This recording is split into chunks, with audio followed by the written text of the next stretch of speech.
Hello everyone, way to humanities में आपका स्वागत है। आज के वीडियो में हम आपके सिलेबस का बहुत ही इम्पोर्टेंट चैप्टर डिस्कस करने जा रहे हैं, जिसका शीर्षक है विज्ञान में जीवन। ये chapter doctor APJ Abdul Kalam की आत्मकथा मेरी जीवन यात्रा का एक अंश है। इसके अनुवादक महेंद्र यादव हैं। इस किताब में कलाम के रामेश्वरम के एक छोटे से कस्बे में पैदा होने से लेकर भारत के 11वें राष्ट्रपति बनने तक की उनकी असाधारण यात्रा का वर्णन मिलता है। अपनी इस यात्रा में उन्हें बड़ी ही कठिनाई का सामना करना पड़ा और संघर्ष भी किया इन्होंने। इन सब की जानकारी मिलती है और इस चैप्टर से हमें भी प्रेरणा मिलती है कि हमें भी कठिनाई का सामना करते हुए आगे बढ़ना चाहिए। तो चैप्टर स्टार्ट करने से पहले मैं आपको बता दूं कि इस चैप्टर में कहीं से भी प्रश्न पूछे जा सकते हैं, इसलिए चैप्टर को लाइन बाय लाइन पढ़ना बहुत ही ज़रूरी है और बहुत ध्यान से पढ़ना ज़रूरी है। अगर आप पूरा चैप्टर अच्छे से पढ़ लेंगे तो कहीं से कुछ भी प्रश्न पूछे जाए तो उसके आप उत्तर दे सकते हैं। तो इस वीडियो में मैं आपको ये चैप्टर बहुत ही आसान तरीके से समझाने की कोशिश करूँगी। अगर वीडियो अच्छी लगे तो इसे लाइक कीजिएगा, कमेंट कीजिएगा और दोस्तों को शेयर कीजिएगा। तो चलिए शुरू करते हैं, लेकिन शुरू करने से पहले आप अपनी टेक्स्ट बुक खोल लीजिए और हाथ में पेन या पेंसिल ले लीजिए और जो भी इम्पोर्टेंट लाइन में मार्क करूं उसे भी साथ में मार्क करते रहिए। चलिए शुरू करते हैं चैप्टर विज्ञान में जीवन। लेखक परिचय देखिए। एपीजे अब्दुल कलाम का जन्म तमिलनाडु के रामेश्वरम के धनुषकोडी गांव में 15 अक्टूबर 1931 को हुआ। उनका बचपन संघर्षों से भरा था। कलाम साहब हमेशा सीखने की कला को महत्व देते थे। वो बचपन में अखबार बेचते थे क्योंकि उनके परिवार के पास ज्यादा पैसे नहीं थे और ना ही उनके पिता जैनुल अब्दीन ज्यादा पढ़े लिखे थे। अब्दुल कलाम भारत के 11वें राष्ट्रपति रहे। वे गैर राजनीतिक व्यक्ति रहे, फिर भी विज्ञान की दुनिया में बहुत ही चमत्कारी प्रदर्शन करने के कारण बहुत लोकप्रिय हुए। देश ने उन्हें सिर माथे पर उठाया और सबसे ऊंचा पद प्रदान किया। एक वैज्ञानिक का राष्ट्रपति पद पर पहुंचना विज्ञान जगत के लिए बहुत ही सम्मान की बात थी। कहते हैं कि जो व्यक्ति किसी क्षेत्र में सर्वश्रेष्ठ प्रदर्शन करता है तो दूसरे क्षेत्र भी उसके लिए आसान और सहज हो जाते हैं। डॉक्टर कलाम इस बात को चरितार्थ करते हैं। भारत को अंतरिक्ष में पहुंचाने और मिसाइल क्षमता देने का श्रेय भी कलाम को जाता है। उनके द्वारा सफलतापूर्वक 2 मिसाइलें बनाई गई, अग्नि और पृथ्वी। इन्होंने देश की सुरक्षा को मजबूती दी। कलाम अविवाहित रहे। इनकी जीवन गाथा किसी उपन्यास के नायक से कम नहीं है। अपनी चमत्कारी प्रतिभा के कारण कलाम का व्यक्तित्व बहुत ही उन्नत माना जाता है। सभी धर्म, जाति, संप्रदाय के व्यक्ति नजर आते हैं। ऐसा भी स्वीकार्य है कि भारतीय जो देश के सभी वर्गों के लिए एक आदर्श बन चुके हैं। विज्ञान की दुनिया से होकर देश का प्रथम नागरिक बनना कोई कल्पना नहीं है, बल्कि एक जीवित प्रणेता कलाम की सत्य कथा है। इनकी बुक्स के नाम देख लीजिए। Wings of fire, ignited minds, India my dream, scientist to president, my journey, ये सब इनकी प्रसिद्ध पुस्तकें हैं। 27 जुलाई 2015 को भारतीय प्रबंधन संस्थान IIM शिलोंग में व्याख्यान देते समय हृदय गति रुकने से अचानक इनकी मृत्यु हो गई। चैप्टर शुरू करते हैं। 1998 में 1998 में भारत ने दूसरा परमाणु परीक्षण किया। कहाँ? पोखरण में। कलाम इसका बहुत महत्वपूर्ण हिस्सा थे। उनको बहुत सारे सम्मान और उपाधियां भी दी गई। कई वर्षों के बाद वो राष्ट्रपति बने और तब भी उनके साथ वही उपाधि थी। कौन सी? Missile man. कलाम को इस नाम से जाना जाता था और उन्हें ये नाम बहुत अच्छा लगता था। विज्ञान जगत की शख्सियत के बजाय वो बच्चे का कारनामा लगता था। इस देश की जनता ने कई बार उन पर प्रेम और सम्मान की बारिश की थी। इंजीनियरिंग, रॉकेट, विज्ञान का क्षेत्र उनकी जीवन यात्रा की चरम सीमा को प्रकट करता है। इस यात्रा का शुरुआती समय उस समय लौट आता है जब वो पीछे की ओर जाकर सोचते हैं, अपने पास्ट के बारे में सोचते हैं और बहुत ही आश्चर्यचकित हो जाते हैं कि क्या ये सब उन्होंने किया? क्या यह किसी पुस्तक की कहानी है जिसे मैंने पढ़ा है? ये सभी बातें उन्हें एक ऐसा इंसान बनाने की ओर ले जाती हैं जो वास्तव में विज्ञान का रास्ता चुनता है, जो उसे याद आ रहा है कि वो नदी पर डेल्टा के छोर से की गई यात्रा जो बहुत दूर धारा के बहाव के में उन्हें अंत तक पहुंचाती है। जैसे मैं एक छोटा सा लड़का हूँ और वो अपने जीवन के रास्ते की खोज कर रहे हैं।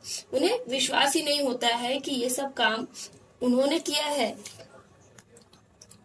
और वो अपने जीवन में आगे बढ़ने के लिए विज्ञान का रास्ता चुनते हैं। नेक्स्ट पैराग्राफ में कलाम कहते हैं कि उनकी शिक्षा सही मायने में रामेश्वरम छोड़कर उच्च शिक्षा के लिए जब वो रामनाथपुरम गए तब शुरू होती है। उन्होंने इसके बारे में पहले भी बताया है। ये पहली बार हुआ था जब वो रामेश्वरम से अपनी माँ और अन्य अपने सगे संबंधियों को छोड़कर बाहर निकले थे। वो एक शर्मीले से छोटे कस्बाई लड़के थे जो ज्यादा बोलने से भी डरते थे। शॉर्ट हाई स्कूल में उन्होंने पहली बार विज्ञान के अजूबे का सामना किया जो उनके दिमाग में पूरी तरह से बैठ गया। इस स्कूल में एक अध्यापक थे, आदरणीय यूदिराई सोलोमन, जो बहुत ही उदार और खुले विचार वाले थे। इनसे कलाम बहुत ज्यादा प्रभावित हुए और वो आगे चलकर कलाम के मार्गदर्शक बने। कौन बने? यूदिराई सोलोमन। अगले पैराग्राफ में कलाम कहते हैं कि उन्हें आकाश में पक्षियों की उड़ान देखकर वो मोहित हो जाते थे। कई घंटों तक उनके उड़ने के तरीके को देखते रहते थे। कम उम्र में ही उड़ने की इच्छा जन्म ले चुकी थी। पक्षियों की तरह वो उड़ना चाहते थे। एक दिन वो उड़ान की भौतिकी पढ़ रहे थे, यानी फिजिक्स ऑफ एयरक्राफ्ट पढ़ रहे थे। तभी उनके शिक्षक यूदिराई सोलोमन सभी विद्यार्थियों को समुद्र तट पर ले जाते हैं। वहां पर उन्होंने पक्षियों की ओर ध्यान देने के लिए कहा और वो किनारे पर खड़े हो गए जहां लहरों के सारस और सीगलों का शोर सुनाई पड़ रहा था। समुद्री धाराओं, वायु गतिकी और वैमानिकी तथा वायु बहाव की नई दुनिया को हमारे सामने खोलते हैं। मीन्स वो उन्हें समुद्री धाराओं, वायु की गति, वैमानिकी यानी हवाई जहाज चलाने की कला, इन सब की शिक्षा देते हैं। हवा के बहाव के बारे में जानकारी देते हैं।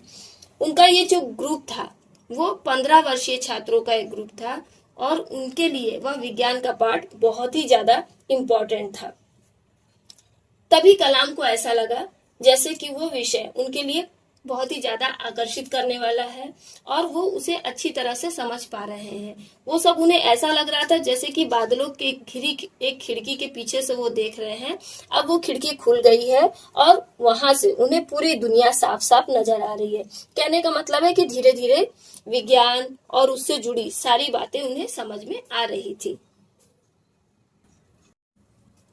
अगले पैराग्राफ में कलाम कहते हैं कि मेरा मार्ग मेरा विद्यालय बना और फिर बाद में सेंट जोसेफ कॉलेज।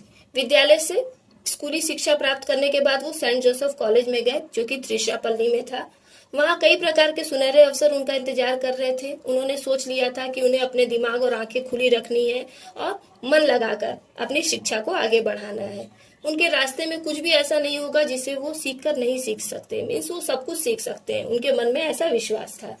जब सेंट जोसेफ के प्रोफेसर चिन्ना दुरई और प्रोफेसर कृष्णमूर्ति ने उन्हें उप परमाणु भौतिकी की संकल्पना बताई, ये वहां पे 2 प्रोफेसर थे जिन्होंने उन्हें परमाणु भौतिकी की संकल्पना बताई, तब पहली बार उन्होंने संसार के छुपे हुए विषय के बारे में जानकारी हासिल की। इसके क्षरण यानी नष्ट हो जाने के बारे में सोचना शुरू किया। उन्होंने पदार्थों के अर्ध यानी आधे जीवन काल के बारे में पढ़ा, रेडियोधर्मी क्षय के बारे में जाना और एकाएक संसार के बारे में उन्हें नई नई जानकारियां प्राप्त होने लगी। उस निश्चितताओं से वो परे देखने लगे। उन्होंने विज्ञान और आध्यात्मिकता दोनों के दोहरे भाव की ओर सोचना शुरू किया। आध्यात्मिकता यानी आत्मा परमात्मा पर विश्वास। क्या ये दोनों बातें अलग है? उन्हें समझ में नहीं आ रहा था। जैसा कि वो दिख रहे थे, अगर उप परमाणु का अंश अस्थायी और विघटित हो जाता है तब ये सब मानव जीवन की अवस्था से कैसे दूर किया जा सकता है? उप परमाणु किसे कहते हैं? जिनसे परमाणुओं की रचना होती है और जो विघटित नहीं हो सकते। तो कह रहे हैं कि अगर उसे विघटित किया जा सकता तो इसका असर मानव जीवन पर भी देखने को आता है। ये अवस्था मानव जीवन को भी प्रभावित करती है। विज्ञान ही समस्त प्राकृतिक घटना को उत्तर दे सकता है। जो भी प्राकृतिक घटनाएं होती हैं उसका उत्तर कौन दे सकता है? सिर्फ विज्ञान दे सकता है। और यह आध्यात्मिकता ब्रह्मांड की समूची संरचना हमारे स्थान को समझने में हमारी सहायता करती है। और आध्यात्मिकता यानी ईश्वर के प्रति आस्था, ये हमें पूरे ब्रह्मांड की जानकारी देती है और उसे समझने में मदद करती है। जब कोई व्यक्ति गणित और सूत्र के ठोस निश्चित स्वरूप को देखता है, यही आध्यात्मिकता अनुभूति से मन को उदार बनाकर व्यक्ति के स्व के भीतर की गहराई में उतरकर ऐसा करती है। कहने का मतलब है कि कोई भी व्यक्ति किसी गणित के सूत्र को या कोई फॉर्मूले को देखता है तो ये अनुभूति उसके मन की गहराई में उतरती है, उसे वो मन से अच्छे से समझ पाता है। यहाँ मुझे मेरी विज्ञान की दुनिया, पिताजी के अध्यात्म की दुनिया में समीपता नजर आने लगी। और यहाँ पर इस अवस्था में कलाम को ऐसा लगता है कि उनके पिताजी की आध्यात्मिकता की दुनिया और उनके विज्ञान की दुनिया दोनों में कोई गहरा संबंध है। अगले पैराग्राफ में कलाम बताते हैं कि वो तिरुचिरापल्ली से एरोनॉटिकल इंजीनियरिंग की पढ़ाई करने के लिए MIT यानी मद्रास प्रौद्योगिकी संस्थान गए। यहाँ काम में न लाए जाए वाले 2 विमान रखे हुए थे। यह दृश्य मानव उड़ान को लेकर मेरी इच्छा को पूरी कर रहा था। मैं पतंगे की तरह इस विषय की ओर आकर्षित हुआ और महसूस किया कि यहाँ मेरा भविष्य या जीवन का लक्ष्य तब तक पूरा नहीं हो सकता जब तक मैं उड्डयन यानी उड़ान से जुड़ी गतिविधियों व प्रक्रियाओं की तह तक नहीं जाता। MIT के 3 शिक्षकों ने मेरी अभिलाषा को साकार किया और मुझे वास्तविकता के धरातल पर ले गए। ये 3 शिक्षक कौन थे, इनके नाम देखिए। इनमें ऑस्ट्रियाई प्रोफेसर स्पॉन्डर ने उन्हें वायु गतिकी के बारे में शिक्षा दी। प्रोफेसर KAV पड़ालाई ने उन्हें एयरी स्ट्रक्चर डिजाइन के बारे में ज्ञान दिया और उसका विश्लेषण कराया, तथा प्रोफेसर नरसिंहा राव ने सैद्धांतिक वायु गति का अध्ययन कराया। अगले पैराग्राफ में कलाम कहते हैं कि ये 3 शिक्षक थे जिनके कारण उन्हें वायु गति के प्रति आकर्षण जागृत हुआ और उन्हें स्पष्ट हो गया कि कैसे वायु में वस्तुएं गतिमान रहती हैं। वे अपने में जटिल और गतिशील अस्थायी दुनिया के गति के प्रकार और उलझी लहरों के महाजाल की खोज में लग गए। ठीक इसी समय उन्हें वायुयान के आकार प्रकार के बारे में जानकारी मिली। उन्होंने पूरे उत्साह से बाईप्लेन, एकतल वायुयान, पुच्छ रहित विमान और कई अन्य तरह के विषयों को पढ़ना शुरू कर दिया। आगे कलाम कहते हैं कि यहाँ पर बहुत सारी घटनाएं घटी। जब वो MIT में थे, उन्होंने स्वयं विज्ञान की दुनिया की खोज शुरू कर दी। ये सब उस समय हुआ जब देश की प्रगति में प्रधानमंत्री पंडित जवाहरलाल नेहरू वैज्ञानिक विकास पर बहुत ज्यादा जोर दे रहे थे। उनके चारों ओर, खास तौर से जिस इंस्टीट्यूट से वो जुड़े थे, उनके शैक्षिक संस्थान में उन्होंने पाया कि अपने जो पारंपरिक तरीके हैं यानी पुराने तरीके हैं, उन्हें पीछे छोड़कर हमें आगे बढ़ना होगा, नए नए अवसरों का लाभ उठाना होगा और अच्छा होगा कि हम वैज्ञानिक तरीकों से ज्ञान की खोज करें। मैं रामेश्वरम के धार्मिक वातावरण में पला बड़ा था, इसलिए मेरे लिए ऐसा करना बहुत कठिन हो गया था। बल्कि मैं विज्ञान और आध्यात्मिकता के बीच अनिवार्य अभिन्नता के सूक्ष्म एहसास को साकार रूप देने का प्रयास करने लगा। कलाम धार्मिक परिवार से जुड़े थे, इसलिए वो विज्ञान और धर्म, आध्यात्मिकता दोनों को अलग अलग नहीं मानते थे। दोनों उनके लिए एक ही थे। दोनों को वो साकार रूप देने का प्रयास कर रहे थे। मैं ये नहीं मानता कि प्रत्येक संवेदी धारणा ही केवल सच्चाई और ज्ञान का स्रोत है। संवेदी धारणा मीन्स संवेदनशील विचार।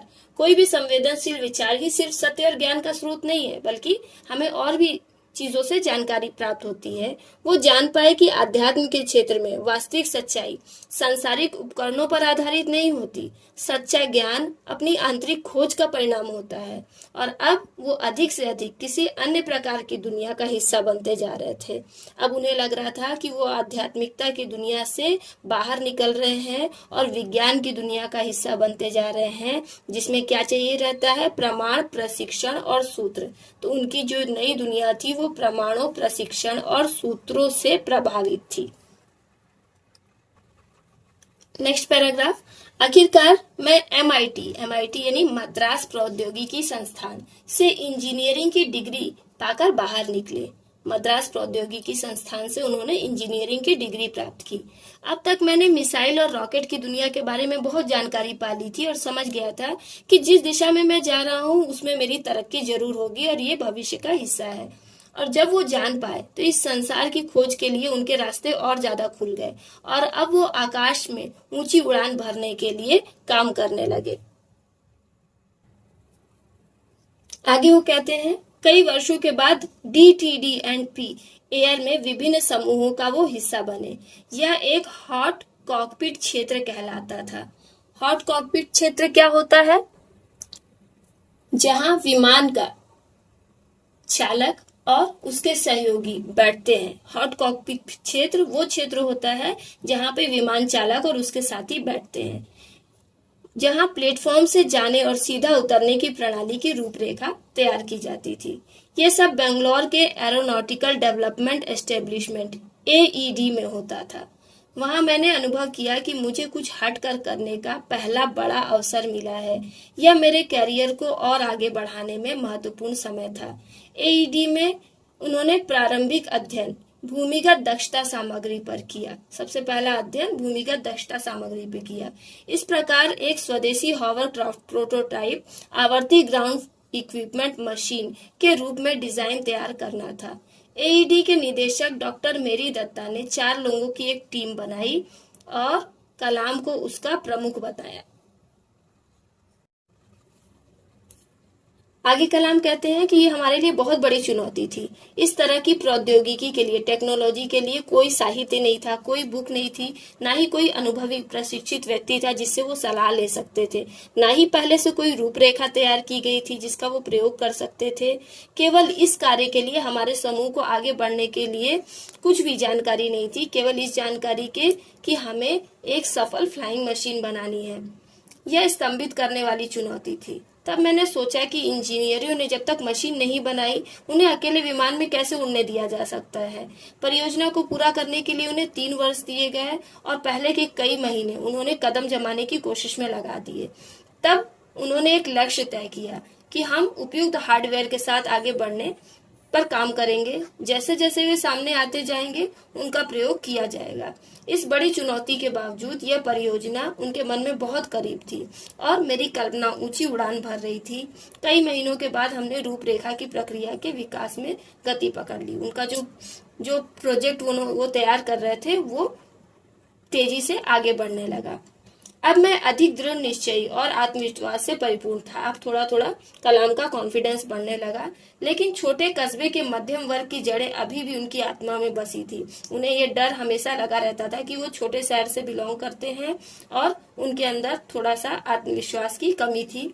मैं एक ऐसी दुनिया में आ गया था जहाँ दूसरों को कार्य करने का निर्देश देना था, जहाँ वो दूसरों को निर्देश देने वाले थे, जबकि मुझे वरिष्ठ सहयोगियों के सवाल और शंकाओं का सामना करना पड़ रहा था। वरिष्ठ सहयोगी यानी उनके जो सीनियर्स को वर्कर्स थे, वो उनसे सवाल करते थे और उनकी शंकाओं का उन्हें सामना करना पड़ता था। मुझ पर ऐसा प्रभाव पड़ रहा था मानो लोहे को आग में तपाया जा रहा है। मेरे जैसे लोग आंतरिक दृष्टि से संकोची होते हैं, शहरी साथियों से अलग पृष्ठभूमि से आते हैं। मीन्स वो गांव के से एक छोटे से गांव से बिलोंग करते थे और उनका स्वभाव शहरी लोगों से अलग था। वे तब तक सामने नहीं आना चाहते जब तक कोई उन्हें केंद्र बिंदु की ओर धकेलता नहीं है। मीन्स उनका कोई प्रोत्साहन नहीं करता है, जब तक कोई उन्हें आगे नहीं बढ़ाता है, एनकरेज नहीं करता, तब तक वो आगे नहीं आते। मैं समझ गया था कि मुझे वो पुश मिल चुका है और मैं हॉवरक्राफ्ट परियोजना की सफलता के लिए अपना ज्ञान और श्रम लगाने के कृत संकल्प हो चुका था और वो समझ गए थे कि अब उन्हें आगे बढ़ने का संकेत मिल गया है और हॉवरक्राफ्ट प्रोजेक्ट की सफलता के लिए वो पूरी मेहनत करने के लिए तैयार थे। संगठन के भीतर ऐसे अनेक व्यक्ति थे जो इस परियोजना की प्रासंगिकता तथा इस पर समय और धन लगाने के औचित्य पर प्रश्न उठाते थे। इस बहुत सारे लोग थे इस प्रोजेक्ट में जिन्हें शक था कि ये प्रोजेक्ट पूरा हो पाएगा कि नहीं, इस पे समय लगाना, पैसा लगाना सही है या नहीं है। वे मेरी भूमिका पर भी सवाल उठाते थे कि पता नहीं कलाम ये काम कर पाएंगे कि नहीं, लेकिन मेरी टीम और मैं केवल अपना सिर नीचे किए चुपचाप काम करते रहे, उनकी बातों पर जरा भी ध्यान नहीं दिया।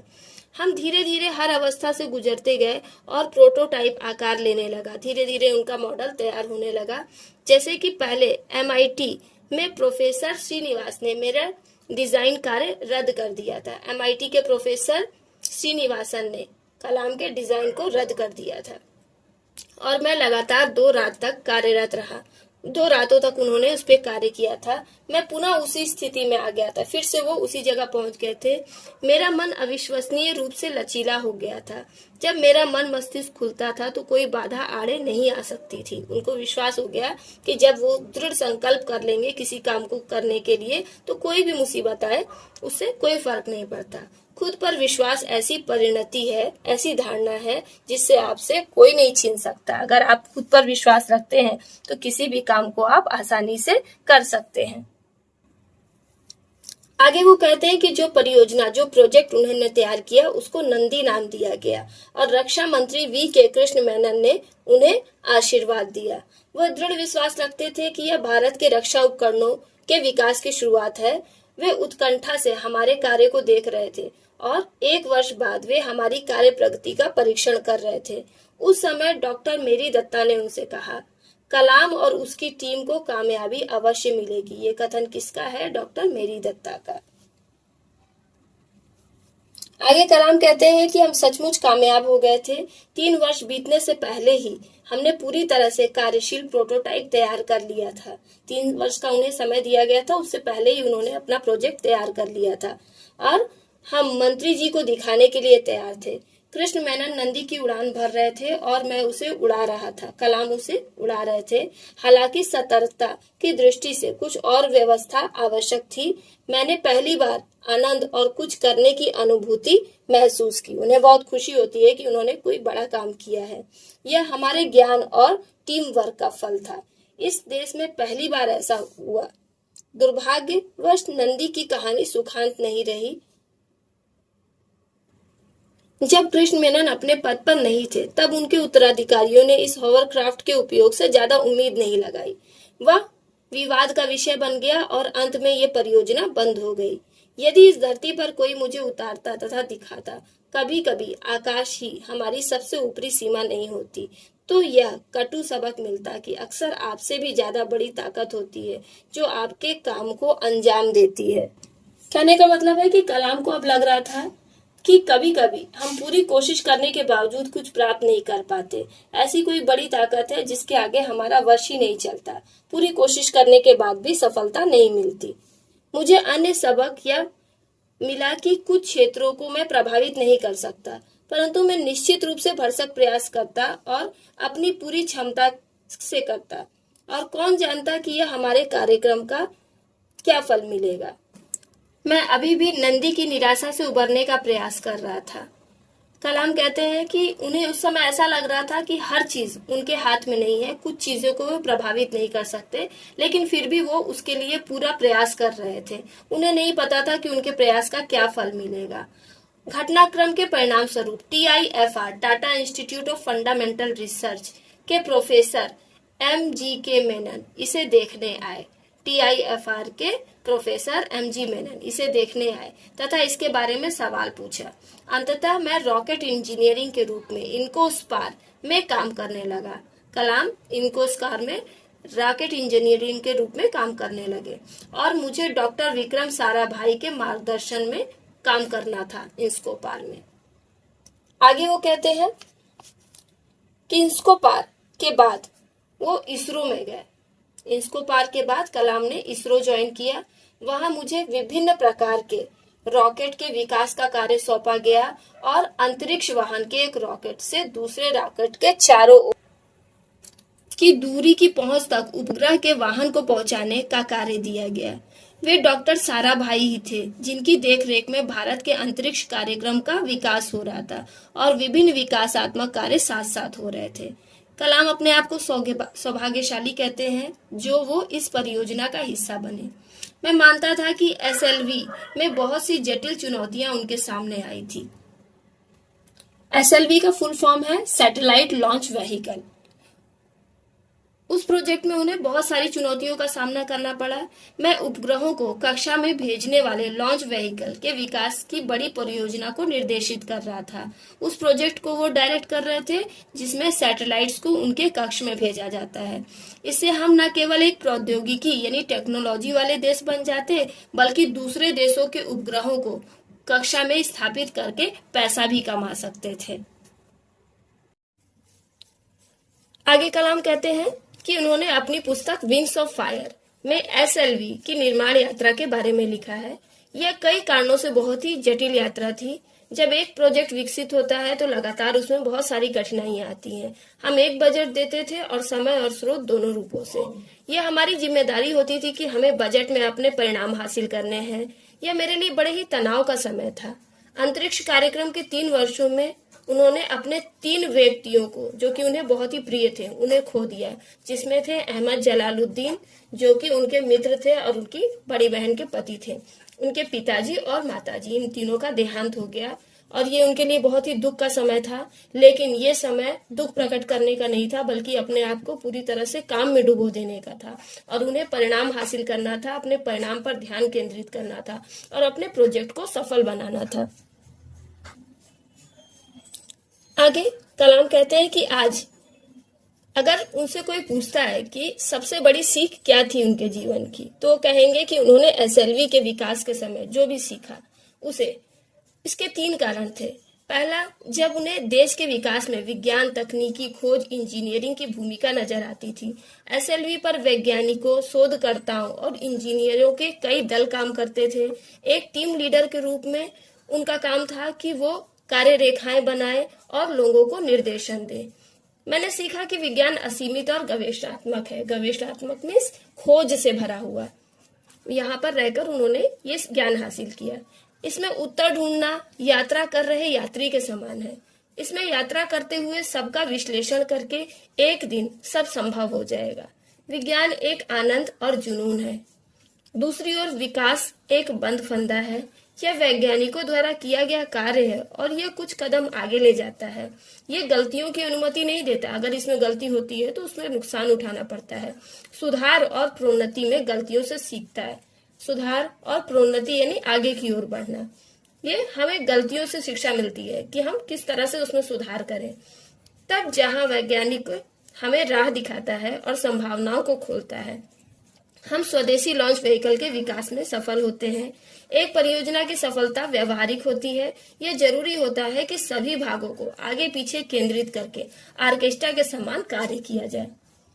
ऑर्केस्ट्रा क्या होता है? जहाँ पे नाचने और गाने वालों का एक दल होता है। कुछ लोग आगे और कुछ लोग पीछे केंद्रित होकर अपनी प्रतिभा को दिखाते हैं।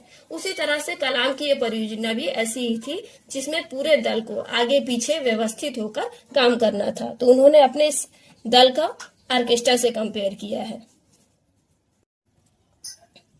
आगे वो कहते हैं कि दूसरा सबक उन्हें ये मिला कि उन्हें प्रतिबद्धता के साथ, पूरे लगन के साथ काम करना है। उन दिनों जब मैं परियोजना के अलावा अपने आप में कुछ अन्य सोच रहा था, यहाँ मेरी तरह अन्य भी लोग थे जो बड़ी मेहनत और लगन में विश्वास रखते थे। अब मेरे लिए कभी भी यह नहीं कहा जा सकता था कि बुद्धिमानी के शब्द अधिक मूल्यवान है, जिसे वेनहर वॉन ब्राउन द्वारा कहा गया था। रॉकेट के क्षेत्र में वॉन ने V2 मिसाइल तैयार की, जिसे द्वितीय विश्व युद्ध के समय लंदन का विनाश किया। किस मिसाइल ने लंदन का विनाश किया? V2। बाद में उन्होंने नासा के रॉकेट कार्यक्रम में प्रवेश किया, जहां वे जुपिटर मिसाइल बनाते थे, जो पहली लंबी दूरी की मिसाइल थी। पहली लंबी दूरी की मिसाइल जुपिटर थी। वे वैज्ञानिक, डिजाइनर, इंजीनियर, प्रशासक और एक प्रौद्योगिकी प्रबंधक थे।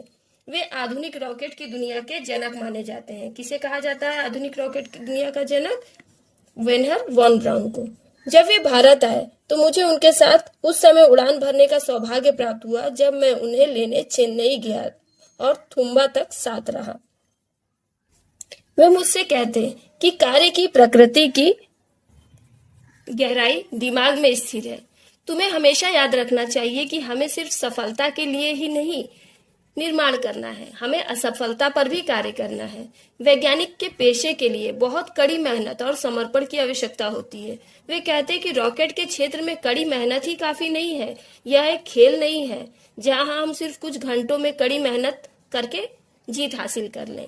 यहाँ तुम्हारे पास सिर्फ एक लक्ष्य नहीं है, बल्कि तुम्हें जल्द से जल्द अपना लक्ष्य प्राप्त करने के लिए सही नीति की आवश्यकता है। आगे वो कहते हैं कि पूर्ण प्रतिबद्धता ही कड़ी मेहनत नहीं होती है, इसमें पूर्ण रूप से सक्रिय होना होता है, हमें एक्टिव होना पड़ता है। यह लक्ष्य की पृष्ठभूमि के विषय में है। आपके सामने लक्ष्य होना चाहिए कि आप कड़ी मेहनत की बदौलत परिणाम से कुछ अलग कर सकें। मैंने इन शब्दों में विश्वास करने के साथ साथ इन्हें अपनाया भी। रॉकेटरी को अपना पेशा नहीं बनाया, बल्कि अपना लक्ष्य और धर्म बनाया। जीवन के इस क्षण में मैंने एसएलवी परियोजना के अलावा सब कुछ रोक दिया, सिर्फ और सिर्फ उसी में लग गए। मैंने तनाव पर काबू पाना सीख लिया। यही एक रास्ता था जिसके द्वारा आपका मन मस्तिष्क उन मुश्किलों को झेल सकता था जो आपके लक्ष्य के रास्ते में बिखरी होती हैं। कहने का मतलब है कि जब हमारे जीवन में हमारे लक्ष्य में परेशानी आती है तो हमारे लिए सबसे जरूरी होता है कि हम अपने तनाव पर काबू पाएं, जिस पर परिणाम आधारित होता है। मेरा विश्वास था कि हमें ऐसी मुश्किलों की आवश्यकता है जिनसे किसी भी लक्ष्य के आखिरी मोड़ पर सफलता का आनंद लिया जा सके। कहा जाता है कि जब मुसीबतें आती हैं तो उसके बाद जो सफलता मिलती है उसी सफलता में आनंद होता है। आगे वो कहते हैं कि एसएलवी परियोजना उन्हें तीसरे सबक की ओर ले जाती है। तीसरा सबक क्या है? बाधाओं के साथ संबंध स्थापित करना और सीखने योग्य बनना। मुसीबतें आए तो उसके साथ हम एडजस्ट करें और मुसीबत से भी सीख हासिल करें। यह ज्ञान तथ्य है कि एसएलवी 3 का पहला प्रायोगिक परीक्षण एक दुर्घटना में परिणत हो गया और लॉन्च व्हीकल समुद्र में गिर गया था। पहला चरण पूर्ण सफल रहा।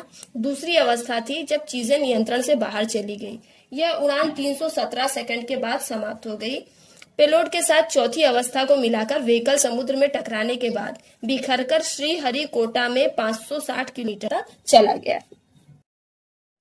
आगे कलाम कहते हैं कि मैं घटना के बदलावों पर विश्वास करके सुन रह गया। हाँ, मैंने असफलता का अनुभव किया, परंतु यह कड़ी मेहनत का दुखांत होने वाला था जिससे उबरना मुश्किल था। उनकी कड़ी मेहनत बर्बाद होने वाली थी। इससे उन्हें बहुत दुख हुआ। उनके दिमाग में विचारों की श्रृंखला घुमड़ने लगी कि कहाँ गलती हो गई है और क्या गलती हो गई है, पर उन्हें कुछ समझ में नहीं आ रहा था। उनकी शारीरिक शक्ति भी जैसे क्षीण हो रही थी। जैसे मैं तनाव के साथ बाहर आ रहा था और अब यहाँ कुछ भी अपने लिए कहने को नहीं था। मेरे चारों ओर के किसी अनुभव से शून्य होना। चारों ओर उन्हें लग रहा था कि कोई अनुभव, कोई विचार ही नहीं आ रहा है। आखिरकार उनके सारे विचार सो गए थे। मुझे विश्लेषण की राह पर जाने से पहले सोना होगा। अब उन्हें लगा कि अगर मुझे अपने काम को आगे बढ़ाना है तो पहले उन्हें अपने दिमाग को थोड़ा रिलैक्स देना होगा। मैंने अपने आप से कहा। मुझे याद है कि मैं कई घंटे तक सोया और डॉक्टर ब्रह्म प्रकाश ने मुझे धीरे से उठाया। वे मेरे बॉस थे, लेकिन उस समय वे मेरे लिए सिर्फ आदरणीय व्यक्ति थे जो मेरी चिंता करते थे। वे मुझे उठाते थे, भोजनालय में जाकर भोजन करने में सहयोग देते थे। हम साथ साथ खाना खाते और लॉन्चिंग करने के बारे में पूरे समय वे मुझे तसल्ली देते। उस समय सिर्फ हम दो व्यक्ति थे और थकान से परे हमें विश्वास था कि हमारी रचना खराब नहीं होगी। हम जानते थे कि हमें अधिक पहाड़ों पर चढ़ना होगा, आने वाले दिनों में चोटी को जीतना होगा, लेकिन ठीक उसी समय वे मुझे अपने पंखों की आड़ में ले लेते, जैसे कोई अभिभावक यानी गार्जियन अपने बच्चों के साथ करता है। जब उसके बच्चे हिम्मत हार जाते हैं, थके होते हैं, चिंता में होते हैं, तो उनके अभिभावक उन्हें तसल्ली देते हैं, समझाते हैं। जो अपनी दौड़ में रह जाने के बाद कुछ खो देता है, उसे खाना देते हैं, आराम देते हैं और उसके अगले कदम के बारे में सोचने का अवसर देते हैं, जैसे कि पेरेंट्स करते हैं अपने बच्चों के साथ। अगर बच्चे किसी कंपटीशन में हार जाते हैं तो उनको तसल्ली देते हैं, हौसला देते हैं कि वो अपने जीवन में आगे बढ़े और इस हार को वो पूरी तरह से हार ना मान ले। आगे कलाम कहते हैं कि शायद ये बहुत ही महत्वपूर्ण सीख है जो मैंने एसएलवी 3 से सीखी थी। कौन सी सीख? मानवता, उदारता और समझदारी के गुण इंसान को कभी गिरने नहीं देते। दिन के अंत में जब लक्ष्य निर्धारित हो गया और रास्ते टेढ़ी मेढ़ी और बाधाएं से भरे थे, सिर्फ मानवता का मूल्य है जो सच्ची सहायता करता है। समय आने पर योग्यता, स्नेह, क्षमा, दया, इन सब की जरूरत पड़ती है। चाहे हमें स्कूल में पढ़ाना हो, मिसाइल का विकास करना हो या किसी भी ऊंचे पद को संभालना हो। अभिभावकों को अपने बच्चों को हमारे इस उलझे हुए संसार से बाहर लाना होगा। अभिभावक जो होते हैं बच्चों को उनकी दुविधा से बाहर लाते हैं और सही रास्ता दिखाते हैं। यहाँ से मेरी यात्रा विज्ञान के संसार की ओर आगे चलती है। अब उन्होंने विकास में अपना आगे कदम बढ़ाया। इसरो से मैं डीआरडीओ की ओर मुड़ा। कलाम इसरो छोड़कर डीआरडीओ में शामिल हुए, जहां वो एक समूह का हिस्सा थे जो भारत के पहले स्वदेशी मिसाइल सिस्टम पृथ्वी, त्रिशूल, नाग और अग्नि बना रहा था। ये पहली मिसाइल सिस्टम थी जिसे डीआरडीओ द्वारा निर्माण किया जा रहा था। वे कैसे बनते थे, किस तरीके से वे हमें इस कार्य पर ले जाते थे, इसका इतिहास पहले भी लिखा जा चुका है। जब हम कार्य कर रहे थे, मैंने न सिर्फ रॉकेटरी और विज्ञान के क्षेत्र के बारे में नए ज्ञान को समझना और तुलना करना सीखा, बल्कि मैं परिवर्तन करना, प्रभावी तरह से निर्देश देना और संप्रेषण का अनुभव भी किया। इसके साथ ही रुकावट और सफलता दोनों के अनुभव का आनंद उठाया। जब मार्ग में बाधाएं आती हैं तो उसके बाद ही सफलता का आनंद प्राप्त किया जाता है। तो उन्होंने असफलताओं से भी कुछ न कुछ सीख हासिल की। आगे कलाम कहते हैं कि मुझे ये कहानियां बताने की आवश्यकता क्यों है। शायद मैं ये महसूस करता हूँ कि विषय के विविध स्तर पर जिन लोगों के साथ मैं संबंध रखता हूँ, मैंने जीवन के हर पहलू का हमेशा सामना किया है जो विस्मयकारी था। मैं उनके द्वारा कार्य करता था। मेरा ऐसा मानना है कि मैं जीवन की लहर में एक समान परिस्थिति को समझने में सबकी मदद कर सकता हूँ।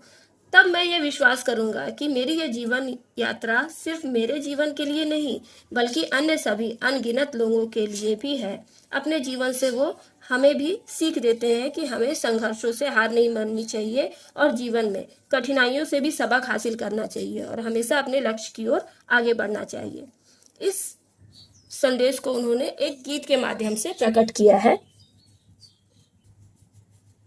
इस धरती पर मैं विशाल कुआं, मेरी जगत पर खड़े होकर न जाने कितने बाल गोपाल शांत जल सी दिव्यता मुझ में से खींचते हैं, विश्व के कण कण को अनंत करुणा से सींचते हैं।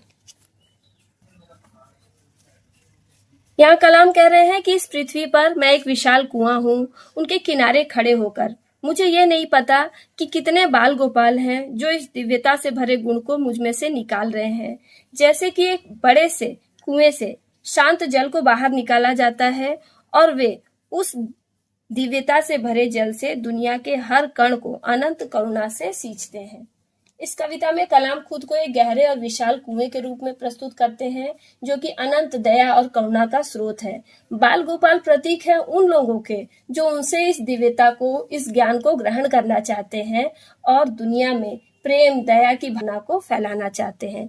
इस तरह से चैप्टर यहाँ खत्म होता है और हम देखते हैं कि एपीजे अब्दुल कलाम के जीवन से हमें कितनी बड़ी सीख हासिल होती है कि हमें कभी भी कठिनाइयों से घबराना नहीं चाहिए और जी जान लगाकर अपने लक्ष्य की ओर आगे बढ़ना चाहिए, तो अंत में हमें सफलता अवश्य मिलती है।